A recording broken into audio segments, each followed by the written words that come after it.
হজ করেছে, স্পেশালি আজকের এই সিচুয়েশন, বর্তমান এই পরিস্থিতিতে আমাদের সবচেয়ে বেশি গুরুত্বপূর্ণ হচ্ছে যদি আমরা হজ করে থাকি, উমরা আমাদের জীবনে ফিনিশ করে থাকি, এটা ফরজ ইবাদত।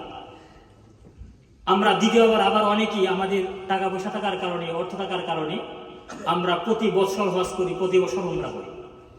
এটা আমাদের প্রয়োজন নেই। আপনার এই হজের টাকা, উমরার টাকা প্যালেস্টাইনে পাঠিয়ে দিন। আপনার এই হজের চাইতে, উমরার চাইতে বেশি কাজে লাগবে প্যালেস্টাইনে যদি আপনার টাকা এবং আপনার ডলার প্রেরণ করে। কিন্তু আজকে আমরা এই ব্যাপারে উদ্বিগ্ন নই। আমার ভাই, আমার বোনেরা এভাবে টর্চার হচ্ছে।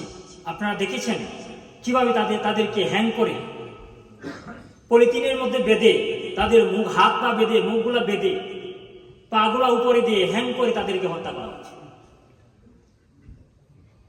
ছোট ছোট শিশু বাচ্চাদেরকে কিভাবে টর্চার করা হচ্ছে, তাদের দোয়ায় আকাশ বাতাস প্রকম্পিত হচ্ছে।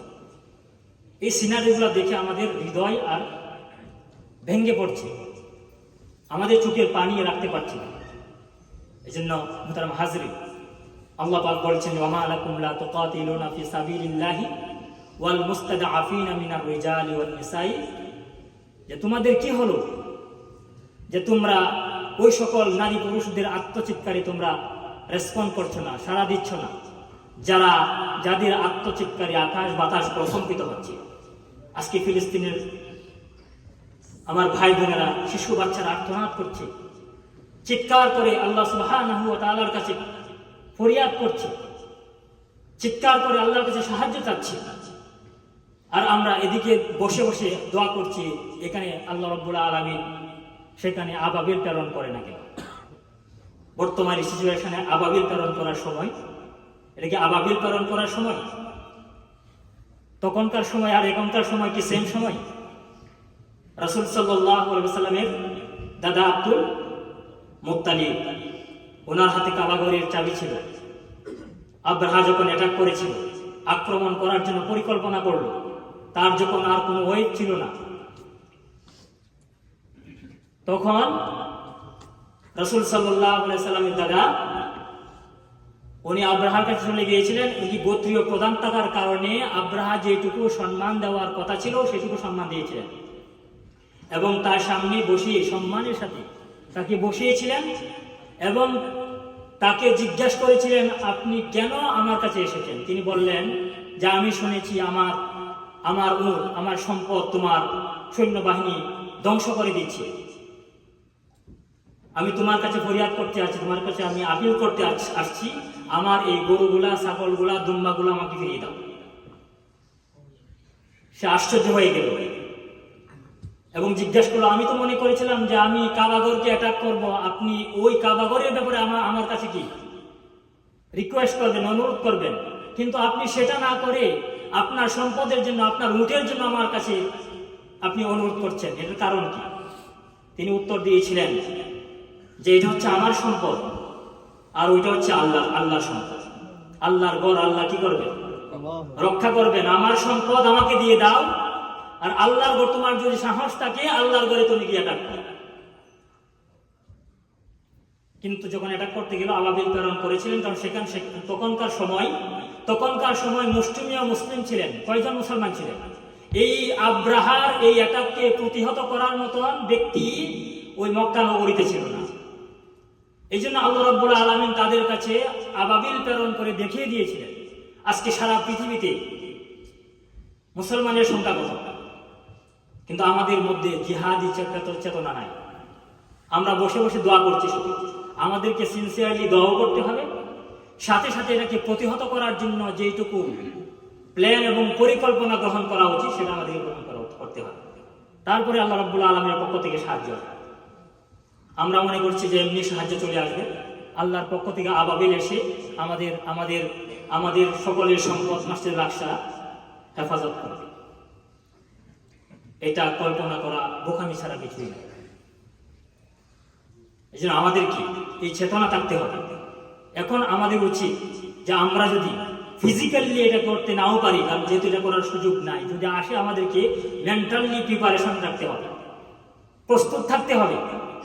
যদি ডাক আসে সেখানে চলে যাবে, কিন্তু যদি না হয় ফাইন্যান্সিয়ালি আমাদেরকে এখানে সাপোর্ট দেওয়া, এটা আমাদের জন্য নৈতিক দায়িত্ব, এটা আমাদের জন্য ওয়াজিব, এটা আমাদের জন্য আল্লাহ রাব্বুল আলামিন অব্লিগেশন করে দিয়েছেন।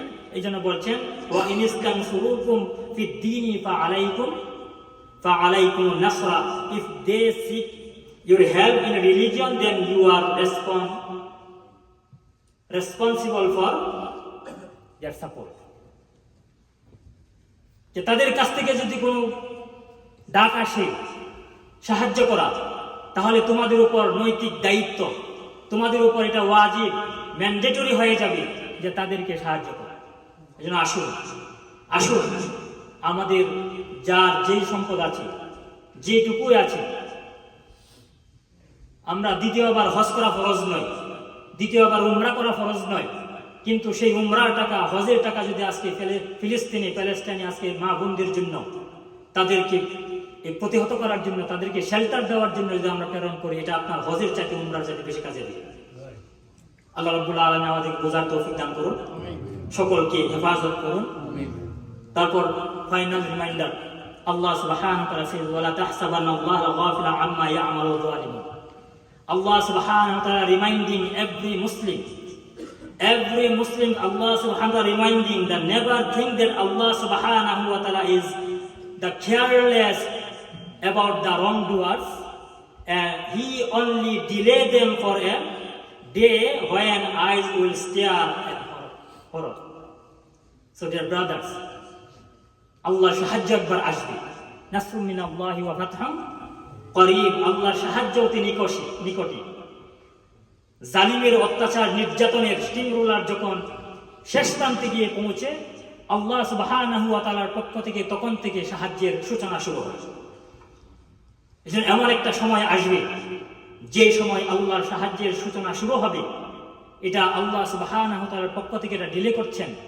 আল্লাহ রাব্বুল আলামিন সুযোগ দিচ্ছেন যে এই মুসলিম নরনারীদেরকে তারা যা সেভ করে কিনা। যদি না করে, আল্লাহর পক্ষ থেকে বলা হয়েছে যে তাদেরকে প্রতিহত করা হবে।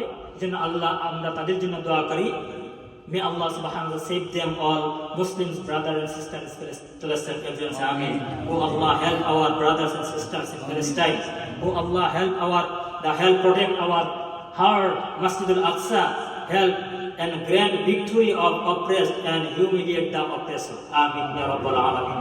Barakallahu lana wa lakum bil Qur'anil azim wa nafa'ana wa iyyakum bil ayati wa zikril hakim. Astaghfirullah wa lakum wa lisa'iril muslimin fastaghfiruhu innahu huwal ghafurur rahim.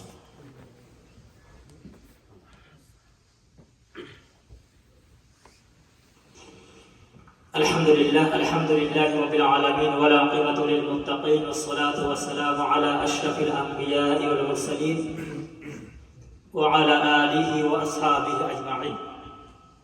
ربنا آتنا في الدنيا حسنة وفي الآخرة حسنة وقنا عذاب النار.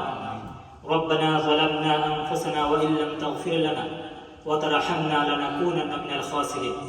ربنا لا تزغ قلوبنا بعد إذ هديتنا وهب لنا من لدنك رحمة إنك أنت الوهاب. اللهم انصر المسلمين في فلسطين. اللهم انصر المسلمين في فلسطين. اللهم أعز الإسلام والمسلمين وأذل الشرك والمشركين.